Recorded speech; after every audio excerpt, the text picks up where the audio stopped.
வாழ்க வையகம், வாழ்க வளமுடன். அன்பார்ந்த ஞானாசிரியர்களே, நல்ல அறிவு திருக்கோயிலில் அரங்காவலர்களே,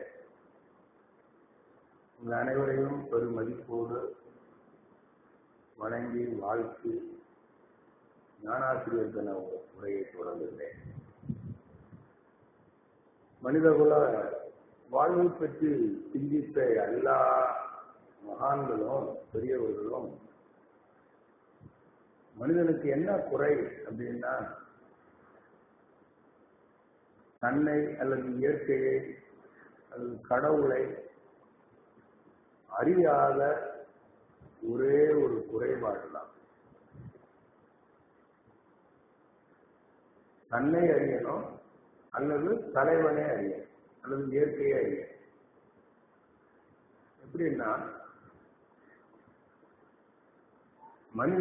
மனிதன் அல்லது மனித மனம் செயல்படுகிறது. செயல்ல என்ன செய்யுதுன்னா இயற்கையோடு தொடர்பு. எதை செஞ்சாலும் இயற்கையோடு தான் தொடர்பு. பொருள் ஈட்டினாலும் சரி, பொருளை உபயோகப்படுத்தினாலும் சரி. பொருள் இல்லாருக்கு உலகம். பொருளை எதுக்கு உபயோகப்படுத்துறோம்? ஒண்ணு உயிர் வாழ்றதுக்கு, உணவு உடை உறைவிடமாக. இன்னொன்னு என்ன பண்றோம்? கஷ்டப்படாமலும் காலத்தை மிச்சப்படுத்தியும் இந்த உலக இன்பங்களை அனுபவிக்கணும். அதுதான் கமாடிட்டிஸ் ஃபார் கம்ஃபர்டபுள் லிவிங். இப்போ மைக் எதுக்கு வச்சிருக்கிறோம், போன் எதுக்கு வச்சிருக்கிறோம், கார் எதுக்கு வச்சிருக்கிறோம், மோட்டார் வாகனம் எதுக்கு வச்சிருக்கிறோம்? கஷ்டப்படாம காலத்தை மிச்சப்படுத்தி அதான் கஷ்டப்படாமலும் காலத்தை மிச்சப்படுத்தியும் என்ன செய்ய போறோம்? உலக இன்பங்களை அனுபவிக்க போறோம். தொட்டு சுவைத்து முகர்ந்து பார்த்து கேட்டு சிந்தித்து பிறருக்கு உதவி. ஒரு 7 வகையான இன்பம். தொட்டு சுவைத்து முகர்ந்து பார்த்து கேட்டு அனுபவிக்கிறது சிற்றின்பம் இல்லைங்களா? பிறருக்கு உதவுகிறது சலிப்பிலா இன்பம். பிறருக்கு உதவுவதில் சலிப்பே வராது. அது ஒரு வகையான, அதனால அதுவும் பேரின்பம் தான். ஆனா தொட்டு சுவைத்து முகர்ந்து பார்த்து நம்ம பொருள் உறவிலையோ பால் உறவிலையோ அனுபவிக்கிற இன்பம் சலிப்பு உண்டு. அதுக்கு ஒரு லிமிட் இருக்கு. அதுக்கு மேல அந்த இன்பமே துன்பமாக மாறிடும். அதனாலதான் இது சிற்றின்பம், சிறிது நேர இன்பம். இன்னொன்னு இருக்குதுங்க, இந்த சிந்தனைங்கிற 6வது அறிவு இருக்கு பாருங்க. வாட், ஹவ், வை, இது கேள்வி கேட்டு. எதுன்னா, இப்ப இந்த அனுபவிக்கிற சிற்றின்பத்தை இதுலதான் இன்பமும் வருது, துன்பமும் வருது. இதுக்கு எது சம்பந்தப்பட்டது? அந்த அழுத்தம், ஒலி சுவை வாசனை. அப்படின்னா இது எதுல இருந்து வருது? நிலம், நீர், நெருப்பு, காற்று. ஓ, அப்ப என்னுடைய வாழ்க்கை இன்ப துன்பங்களுக்கு இந்த இயற்கை தான் சம்பந்தப்பட்டிருக்குது. இப்ப புரியுதா? அப்புறம் சிந்திக்கிறான், நான் யார்? இதை அனுபவிக்கிற நான் யார்? இந்த உடல் நிலம், நீர், நெருப்பு, காற்று, ஆகாயத்தால் ஆனது. அதுக்குள்ள இன்னொன்னு மனம்னு ஒண்ணு இருக்குத. இந்த பஞ்சபூதங்களும் மனமும் தானே நான். இப்ப இந்த மனம்ங்கிறது எங்க இருந்து வந்தது அப்படின்னு பார்த்த போதுதான் அது அழியாத பொருள், ஆன்மா, கடவுள்னு தெரியுது. அந்த ஆன்மாதான் பஞ்சபூதங்களாகவும் இருக்குது. பஞ்சபூதங்கள்ல அழுத்தம், ஒலி சுவை வாசனையா இருக்குது. அதே ஆன்மாதான் அந்த பஞ்சபூதங்கள் குறிப்பிட்ட விகிதாச்சாரத்துல கூடி இங்கே நானாக இருக்கிறது. அந்த பஞ்சபூதமாக இருப்பது ஆன்மா. ஆகையினால் அந்த ஆன்மா எதற்குள் இருக்கிறது? இந்த பஞ்சபூதத்துக்குள்ளே இருக்கிறது. இது புரியுதா? எது ஆடையாக இருக்கிறதோ அது இந்த ஆடைக்குள்ளேயே இருக்கிறது. இது புரியுதா இல்லையா? எது பஞ்சபூதமாக இருக்கிறதோ அது அந்த பஞ்சபூதத்துக்கு உள்ளே இருக்கிறது. இதைத்தான் வேதம் சொல்லுகிறது. விண்ணும் காற்றும் நெருப்பும் நீரும் மண்ணும் நானே, நான் பஞ்சபூதமாகவும் இருக்கிறேன், பஞ்சபூதத்துக்குள்ளும் இருக்கிறேன், பஞ்சபூதங்களும் என்னில் இருக்கிறது. இப்ப எப்படி புரிஞ்சுக்கலாம்? எது ஆடையாக இருக்கிறதோ அது ஆடைக்குள்ளேயே இருக்கிறது. எது ஆடையா இருக்குன்னு சொல்லுங்க. பஞ்சின்னு வச்சுக்கோ, பருத்தி. இது பேர் என்ன? பருத்தி ஆடை, அப்படித்தானே? இப்ப பருத்தி எங்க இருக்குது? அது நூலாகி துணியாகி ஆடையாகி இருக்கிறது. ஆனா அந்த பருத்திக்கு எங்க இருக்குது சொல்லுங்க? இங்கேதான் இருக்குது. எது இதுவாக இருக்கிறதோ அதற்குள்ளே அது இருக்கிறது. ரொம்ப சிம்பிள். இது பொய்ப்பொருள் இல்லையா? அது மாதிரி இது பஞ்சுன்னு சொன்னோம். எது பஞ்சாக இருக்கிறது? அணுக்கள் கூட்டம். எது அணுவாக இருக்கிறது? காந்த துகள். எது காந்த துகளாக இருக்கிறது? சுத்தவெளி. இப்போ எது ஆடையாக இருக்கிறது? சுத்தவெளி. இப்ப சுத்தவெளி எங்க இருக்குது? இதுக்குள்ளே இருக்கு, ஆடைக்குள்ளே இருக்கு. இப்பதான் புரியுது திருக்குறள். எப்பொருள் எத்தன்மை தாயினும் அப்பொருள் மெய்ப்பொருள் காண்பது அறிவு. இதுதான் ஆத்ம ஞானம். ஆடை பொய்ப்பொருள், சுத்தவெளி மெய்ப்பொருள். அதனால அதுக்கு பேரு ஆத்மா. அந்த ஆன்மீக அறிவு மனிதனுக்கு வந்து விட்டால் என்ன வரும்ங்க? மனிதனுக்கு எல்லாம் அந்த அறிவு அறிவு வந்துச்சு. நான் யார், இந்த இயற்கை என்ன, எல்லாம் இந்த சுத்த வெளிதான், ஆன்மாதான். இதான் ஆத்வைதம். ஒன்றுதான் அனைத்துமாக இருக்கிறது என்பதை சிந்திக்கும் வயதை அடைந்தவன் புரிந்து கொண்டால் இதுதான் ஆன்மீக அறிவு. இந்த அறிவு வந்த உடனேயே நமக்கு என்ன மலரும் தெரியுமா? அன்பு. எப்படி? எல்லாரும் ஆன்மாதான் இல்லையா? அப்ப நோக்கும் இடமெல்லாம் யாமின்றி வேறில்லை சொன்னார் பாரதி. அப்ப இங்க இருக்கிற மனிதர்கள்லாம் யாரு? ஆன்மா. நான் யாரு? ஆன்மா. அப்புறம் எல்லாரும் ஒண்ணு தானே. சரி, மனிதர்கள் மட்டுமா? 5 அறிவு, 4 அறிவு, 3 அறிவு, 2 அறிவு, ஓரறிவு, தாவரங்கள் எல்லாம் நான் தான். நிலம், நீர், நெருப்பு, காற்று, ஆகாயம் எல்லாம் நான் தான். கடலும் வானும் எங்கள் கூட்டம், காக்கை குருவி. இப்ப ஒரு அன்பு வந்துருச்சா வரலையா?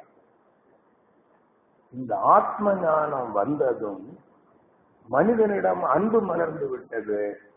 இனி இவன் யாருக்காவது தீங்கு செய்வானா? சொல்லுங்க. அன்பு வந்துருக்கு. அப்ப 2 ஒழுக்க பண்பாடு வந்துரும் இல்ல? ஈதல் இசைப்பட வாழுதல். அன்பும் வந்துவிடும், கருணையும் வந்துவிடும். அவனுடைய மனம் இதமாகிவிடும். இப்பதான் மனிதனாகிறான். அப்ப இந்த ஆன்மீக அறிவில முழுமை பெறாதவன் எல்லாம் மனித உருவத்தில் பிறந்த விலங்காக வாழுகிறான். விலங்கு என்ன பண்ணும்? பிறர் வளம் பறிக்கும். அதுக்கு எதை கருவியாக பயன்படுத்தும்? உடலை. நகம், பல்லு, உடலையே கருவியாக. மனுஷன் என்ன பண்றான்? இந்த உடல் கருவிக்கு துணை கருவிகளை எல்லாம் கண்டுபிடித்து, கற்கால மனிதன் கல்லை பயன்படுத்தினான், கற்கால மனிதன் அணுகுண்டை பயன்படுத்துகிறான். இவன் பயன்படுத்தி என்ன செய்வான்? சக மனித குலத்திற்கு ஒரு பெரிய அழிவை ஏற்படுத்துகிறான். இது விலங்கு குணமா? சூப்பர் விலங்கு குணமா? விலங்கு குணமா? சூப்பர் விலங்கு குணம். விலங்கு உடல் கருவிகளால் தீங்கு செய்யும். மனிதன் விஞ்ஞான அறிவை கொண்டு துணை கருவிகளை பயன்படுத்தி சிறப்பாக சூப்பராக பிறர் வளம் பறிக்கிறான். ஆகையினால் மனிதன் யாருங்க? சூப்பர் விலங்கு. இதான் வேதாத்திரியம். பிறர் வளம் பறித்தல். இப்ப இதனாலதான் பிரச்சனை. இப்போ வாழ்க்கையில துன்பங்கள் தானா வருது. உடல் பிரச்சனை வருது, பொருள் பிரச்சனை வருது, உறவு பிரச்சனை வருது. என்ன சொல்றாரு வள்ளுவர்? பிறர்க்கின்னா முற்பகல் செய்யும், தமக்கின்னா பிற்பகல்.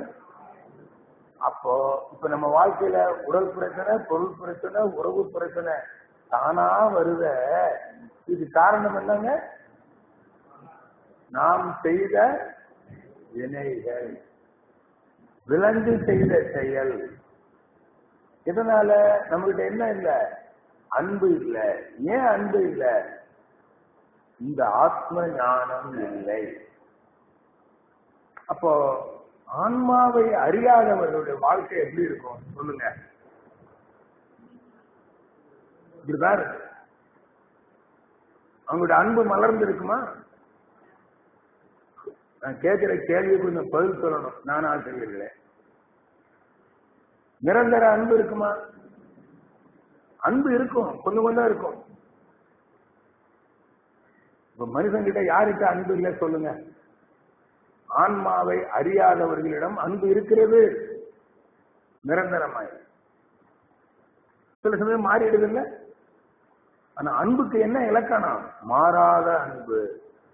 இன்னா செய்தாரை ஒருத்தல் அவர்னான அப்படிப்பட்ட அன்பு. அப்படிதான் சொல்றாங்க.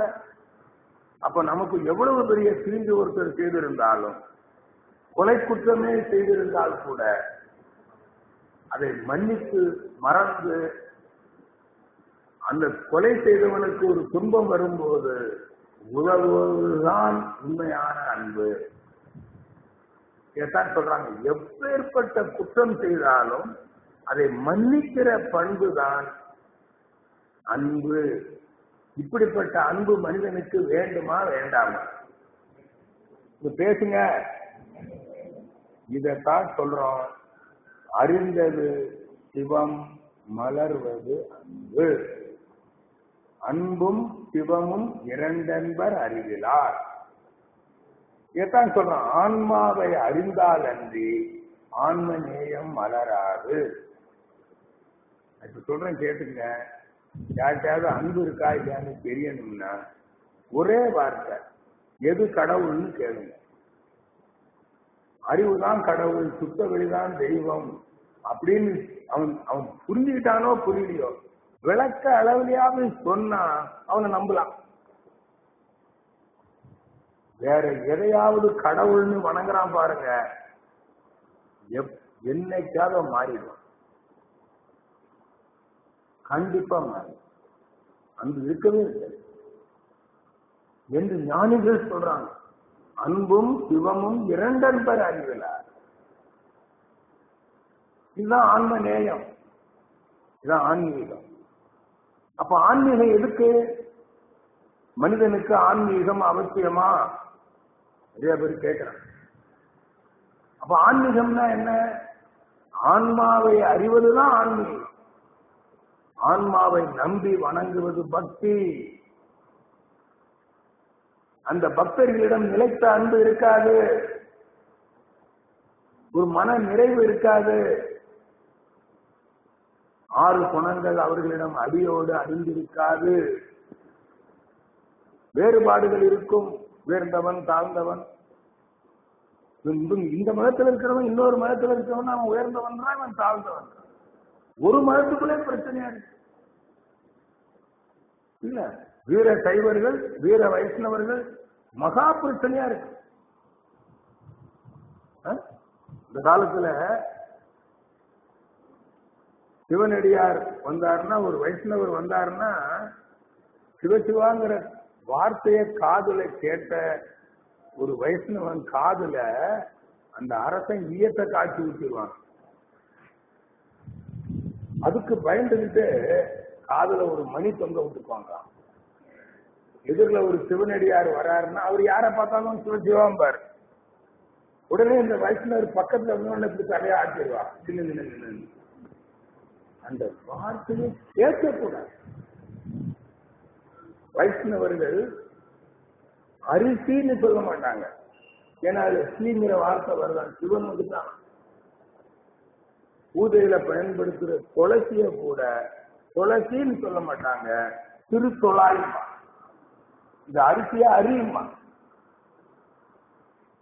உங்ககிட்ட அன்பு இருக்கு சொல்லுங்க. ஜாதி மத இன மொழி வேற தேச வேறுபாடற்ற அமைதியம் நாம் அனைவரும் ஆண்டவருடைய பிள்ளைகள், சக உதரர்கள். அந்த சகோதர அன்பு தானாடாவிட்டாலும் ஆடுதா? இப்போ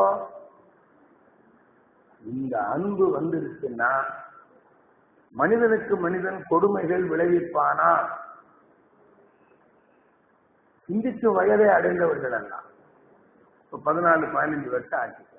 இப்ப நம்ம செயலாளர் சொன்ன மாதிரி இளைஞர்களுக்கு கொடுத்துருவோம் பிலோ 14 above 14. இந்த பிலோ 14 கொடுத்துக்கிட்டு வந்தீங்கன்னா above 14 வந்தான்னு வச்சுங்க, மேக்சிமம் 18 இயர்ஸுக்குள்ளால அவனுக்கு ஆத்ம ஞானம் வந்துடும். 18 வயசுக்கு மேல எவனுமே குற்றம் பண்ண மாட்டான். போலீஸ் ஸ்டேஷன்ல இவ்வளவு வேலை இருக்குமா? நீதிமன்றம் எந்த ஊருக்கு போனாலும் ஒண்ணு ஆஸ்பத்திரி பெருசா இருக்குது, ஒண்ணு நீதிமன்றம் பெருசா இருக்கு. ஒரு ஊர்ல எந்த கட்டடம் பெருசா இருக்குன்னு பார்த்தா ஒண்ணு ஆஸ்பத்திரி, இன்னொன்னு நீதிமன்றம். இவ்வளவு வேலையா? கவர்மெண்ட் வேற போலீஸ்காரங்களுக்கு நிறைய சலுகை கொடுத்து இன்னும் ஆயிரக்கணக்கான போலீஸ் அப்பாயிண்ட் பண்ணணுமா? அப்பதான் சட்டம் ஒழுங்கை பாதுகாக்க முடியுமா? ஒரு காலமும் முடியாது. தெருவு கொண்டு வச்சு பாருங்க, அங்க இருக்கிற போலீஸ்காரங்க கிரிமினல் ஆயிடும். ஒரு காலமும் நடக்காது. அப்போ சட்டம் ஒழுங்கு பிரச்சனை, அடி வெட்டு குத்து இல்லைங்களா? பொருளை ஏமாத்துறான், உடலை தாக்குறான், பொருளை பறிக்கிறான், வாழ்க்கை சுதந்திரத்தை அளிக்கிறான். இதனாலதாங்க பாவங்கள் கூடிக்கிட்டே இருக்கு. உங்களுக்கு துன்பம் வரும், நோய் வருது இவனுக்கு. அடுத்து பிறருக்கு துன்பம் கொடுத்து தானும் துன்பத்தை வாங்கிக் கொள்கிறான் இல்லையா? சரி, அப்ப இவனுக்கு நோய் வரும், உடல் துன்பங்கள் வரும். அது மட்டும் இல்ல, தன்னுடைய மதிப்பு இவனுக்கு தெரியுதா? ஆத்ம ஞானம் வந்தா அந்த ஆத்மாதான் இந்த சரீரமாகவும் இருக்கிறது, இந்த சரீரத்தில் மனமாக வாசம் செய்கிறது. பைபிள்ல இருக்குது, உனது சரீரத்தில் தேவன் வாசம் செய்கிறார். கேட்க நல்லா சார், எத்தனை பேர் புரிஞ்சுட்டு சொல்றாங்க கேளுங்க போய். இந்துக்கள் உள்ளம் பெருந்தோயில் உன் உடம்பு ஆலயம். கடவுள் ஆண்டவர் உங்க உடம்பு ஜீவிக்கிறார். இது புரிஞ்சா இந்த உடலை எப்படி பாதுகாப்ப? இந்த உணவு, உழைப்பு, உறக்கம், உடலுறவு, எண்ணம், இதுல கவனமா இருக்க மாட்டேன். நான் கேட்கிறேன், அன்பு மனதில் இருந்தால் முதலில் நான் என்னை நேசிப்பேன், நான் பிறரையும் நேசிப்பேன், என்னையும் நேசிப்பேன். அப்பதான் ஒழுக்கம் வரும். தனக்கோ பிறருக்கோ தற்காலுக்கோ பிற்காலுக்கோ உடலுக்கோ மனதுக்கோ துன்பம் விளைவிக்காத அந்த அன்பு எப்பொழுது வரும்? அன்புன்னு பேர் வச்சுட்டா வந்துருமா? சில பெண்களுக்கு அன்புன்னே பேர் வச்சிருக்காங்க, சம்பந்தமே இருக்காது. அந்த அம்மாவை கல்யாணம் பண்ணிக்கிட்டு அவரு பட்ட பாடு எனக்கு எல்லாம் தெரியும். கடைசியில குடிச்சு செத்தே போயிட்டாரு எங்க உறவினர் ஒருத்தர். அவரு கூப்பிடும் போதே அன்பு என்பாரு, உனக்கு அன்பா இருக்குது அழுவார். செத்தே போயிட்டாரு. அன்புன்னு பேர் வச்சு ஒரு அன்பு உண்மையில சொல்லுங்க. இந்த அன்பு இருந்தா தனக்கோ பிறருக்கோ மனிதன் தீங்கு செய்வானா? அப்ப இந்த குடும்பத்துல எல்லாம் அமைதி வந்துருமா வராதா? சண்டை சச்சரவு, ஃபேமிலி கோர்ட்ல இவ்வளவு கேஸ் வருமா சார்? யாரா வச்சிருந்தா சொல்லுங்க, வருமா? கண்டிப்பா வரும். எவ்வளவு பெரிய பிரச்சனை தீருது. உடல்நல பிரச்சனை இல்ல, உறவு பிரச்சனை, ரெண்டு தீர்ந்துதா? இன்னொன்னு இருக்கு, அன்பு இருந்தா உழைக்கிறவன் பிறருடைய தேவையை மதித்து தன்னுடைய தேவையை கட்டுப்படுத்தி கொண்டு சிக்கனமா செலவு பண்ணுவானா இல்லையா? இவனா கொடுக்க வேண்டாம், நீ மிச்சமா இருக்கிறத நீ நிறைய சம்பாதி, நீ சிக்கனமா இரு. அப்ப சம்பாதிச்சது என்ன பண்ணது? பேங்க்ல போகுது. எந்த பேங்க்ல? உள்நாட்டு பேங்க்ல போகுது. அன்பு இருந்தாதான் உள்நாட்டு பேங்க்ல போடுவான், இல்லைன்னா எங்க கொண்டு போடுவான்?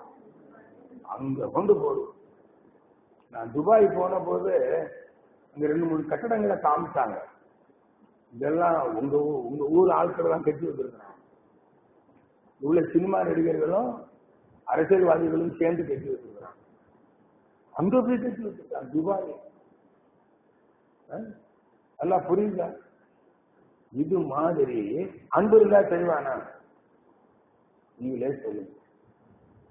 நாம ஒருத்தர் இப்ப நான் கொஞ்சம் சம்பாதிக்கிறேன்னு, என்னுடைய சகோதர சகோதரிகள் கஷ்டப்படுறாங்க.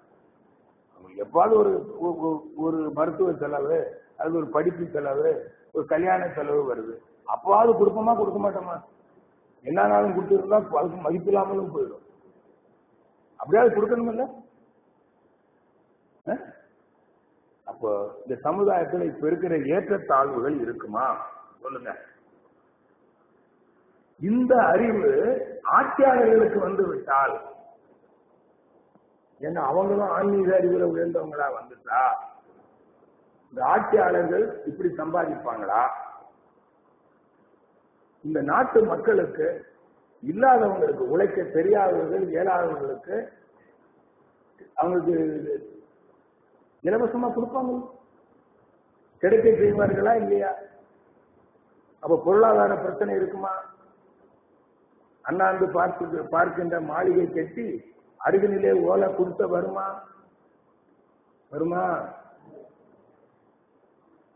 பாருங்க, உறவு பிரச்சனை தீர்ந்தது, உடல் பிரச்சனை தீர்ந்தது, பொருள் பிரச்சனை தீர்ந்தது. என்னதான் பிரச்சனை சொல்லுங்க?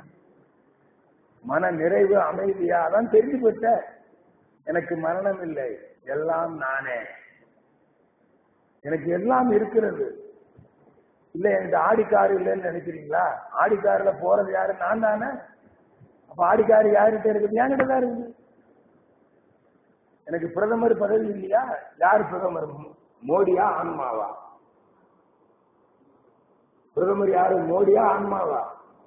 ஆன்மா. நான் யார்? அப்ப மோடி யார்? நான் தான். லாஜிக். இப்ப எனக்கு ஆசை வருமா?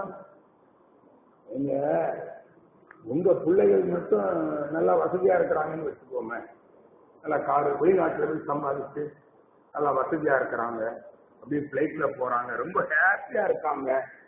உங்களுக்கு அதை பார்த்த உடனே நீங்களே அந்த பொசிஷன்ல இருக்கிற மாதிரி இருக்காது? இருக்குமா இருக்காதா? அப்ப நமக்கு ஆசை வருமா?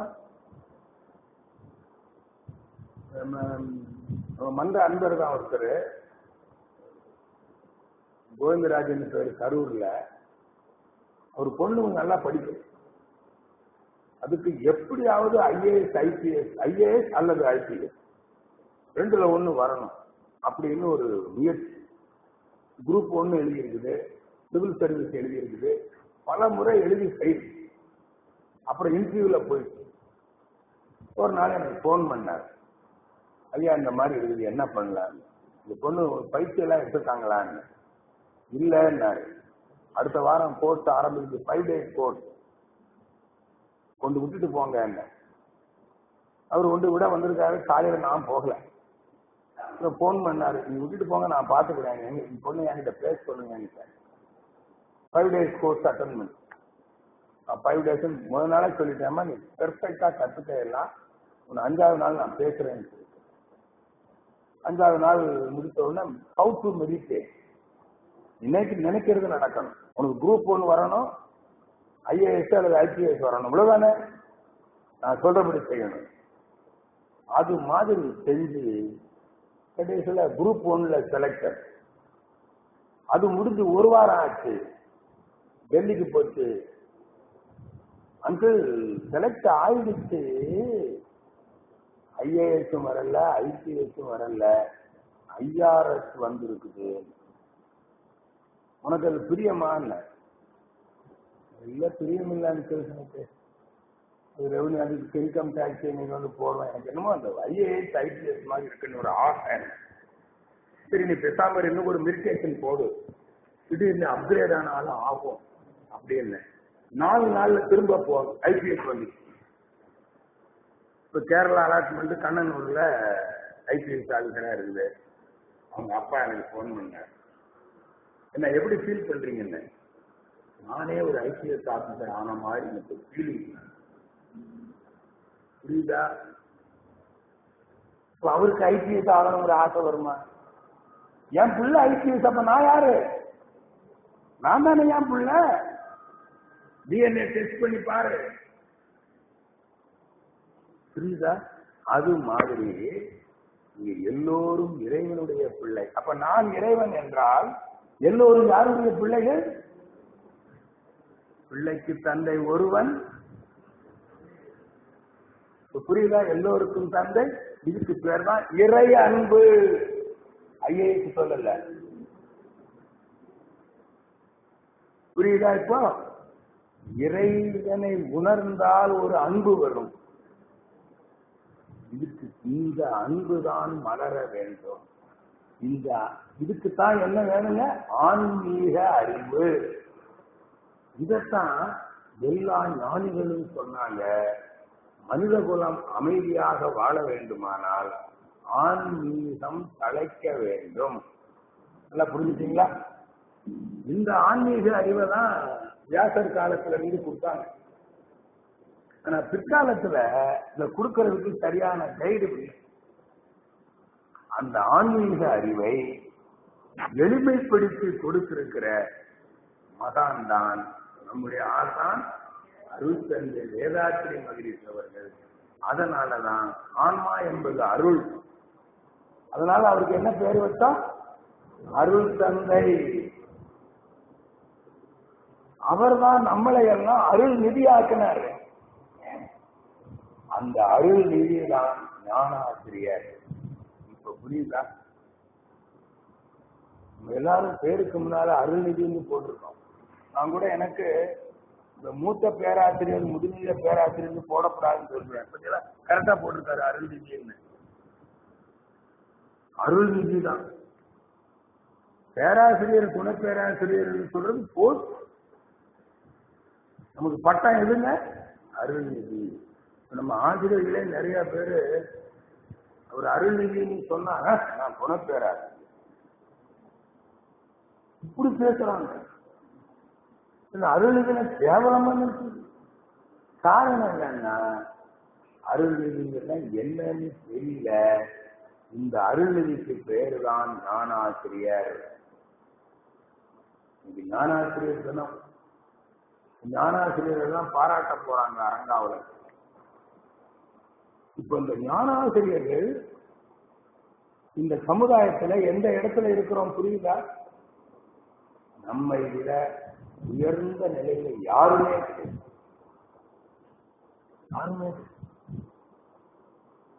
பின்லாந்துல அங்க இந்த அரசு அதிகாரிகள் இருப்பாங்கல்ல, இந்த ஐஏஎஸ் ஐபிஎஸ் மாதிரி, அவங்கள விட யாருக்கு மதிப்பு அதிகம் தெரியுமா? டீச்சர். ஏன்னா உலகத்திலே பெஸ்ட் எஜுகேஷன் அங்கதான் இருக்கு. எனக்கு ஒரு வாய்ப்பு, என் பேச்சு அங்கதான் படிக்கிறேன் பின்லாந்துல. அதான் எனக்கு அந்த நாட்டை பற்றி நிறைய விஷயங்கள் தெரியும். இப்போ அங்க எதுக்கு அந்த அறிவுக்கு, ஆசிரியருக்கு அவ்வளவு பெரிய மதிப்பு இந்த நாட்டுல. உலகத்துக்கு இந்த ஆன்மீக கல்வி ஆசிரியருக்கு மிக உயர்ந்த மதிப்பு. They are all really proud to be a spiritual master. நான் இந்த சிலர் கேட்பாங்க, நீங்க என்ன பண்றீங்க? Professor in spirituality. நான் ஆன்மீக கல்வியில வேற சீனியர் ப்ரொஃபஸர் அருள்நிதி வேத சொல்றையா. அவ்வளவு பெருமை. அந்த பெருமைக்குரியவர்கள் நாம். ஆகையினால மகரிஷி சொல்லுவாங்க, நீங்கள் என்னுடைய இடத்தில் இருப்பவர்கள். அருள் தந்தையினுடைய இடத்தில் இருக்கிற அருள் நிதியர்கள் எவ்வளவு மதிப்பு. இதை உணர்ந்த நம்முடைய உலக சமுதாய சேவா சங்க நிர்வாகம், நானும் உலக சமுதாய சேவா சங்கத்துல நிர்வாக குழு ஆலோசனை குழு உறுப்பினர், நாங்கெல்லாம் ஒரு மீட்டிங் போட்டு இந்த ஆசிரியர்களுடைய சேவையை நினைச்சு பார்ப்போம். இந்த ஆசிரியர்கள் இல்லைன்னா இந்த அறிவு திருக்கோயில் நடத்த முடியுமா? ஒரு கல்லூரி பள்ளி இருக்குது, அந்த நிர்வாகிகள் அருமையான கட்டடங்களை கட்டி வைக்கலாம், எல்லா வசதிகளையும் பண்ணி கொடுக்கலாம். ஆனால் அங்கே கல்வி தரத்துக்கு பொறுப்பானவர்கள் இருக்கிற ஆசிரியர்கள் தான். ஒரு பள்ளி நல்ல பள்ளி, அங்க நிறைய பேர் பாஸ் மார்க் வாங்குறாங்கன்னா இந்த பெருமையை தேடி கொடுத்தது யாரு? ஆசிரியர்கள். அது போல நம்முடைய அறிவு திருக்கோயில் இந்த ஆன்மீக கல்வியில நம்முடைய ஞானாசிரியர்கள் மிகவும் பொறுப்பு வாய்ந்தவர்கள். அவர்களை என்ன செய்யணும்னு சொன்னாங்க நிர்வாகம், வருஷத்துக்கு ஒரு முறை கூப்பிட்டு அவங்களுக்கு ஒரு நல்ல எல்லாரும் கூடி வாழ்த்தி அவங்களுடைய சேவையை பாராட்டி ஏதாவது ஒரு சிறிய பரிசாவது கொடுக்க வேண்டும் என்று நம்முடைய சங்கம் முடிவு செய்தது. அதைத்தான் நம்ம ஆண்டுதோறும் ஆடி மாதத்துல ஏதாவது ஒரு நாள் உங்கள் வசதிக்கு ஏற்ப அனைத்து அறக்கட்டளைகளும் உங்களுடைய ஞானாசிரியர்களுக்கு ஒரு மதிப்பளித்து அவர்களை பாராட்ட வேண்டும் என்பதற்கு என்று சொல்லி இருக்கிறது. அந்த வகையில தான் இந்த ஞானாசிரியர் தின நிகழ்வு இப்பொழுது நடைபெற்றுக் கொண்டிருக்கிறது. இந்த ஞானாசிரியர் தினத்தில் ஞானாசிரியர்களை வாழ்த்துவதற்கும் பாராட்டுவதற்கும் முன்வந்திருக்கின்ற இந்த அறிவு திருக்கோயிலுடைய அரங்காவலர்களுக்கும் எனது வாழ்த்துக்களை தெரிவித்து, இந்த ஆசாரின் வழியில் அருள் சொன்னாட்டும் நாம் அனைவரும் பாராட்டத்தக்கவர்கள். நாம் மகிழ்ச்சியுடைய வழியில இந்த மனிதகுலம் ஆன்மீக அறிவில உரிமை பெறுவதற்கு அருள் தொண்டாற்றுவோம் என்று மகிழ்ச்சி அவர்களுக்கும் கூறிக்கொண்டு இந்த உரையை நிறைவு செய்கிறேன். அனைவருக்கும் நன்றி, மகிழ்ச்சி, வாழ்த்துக்கள்.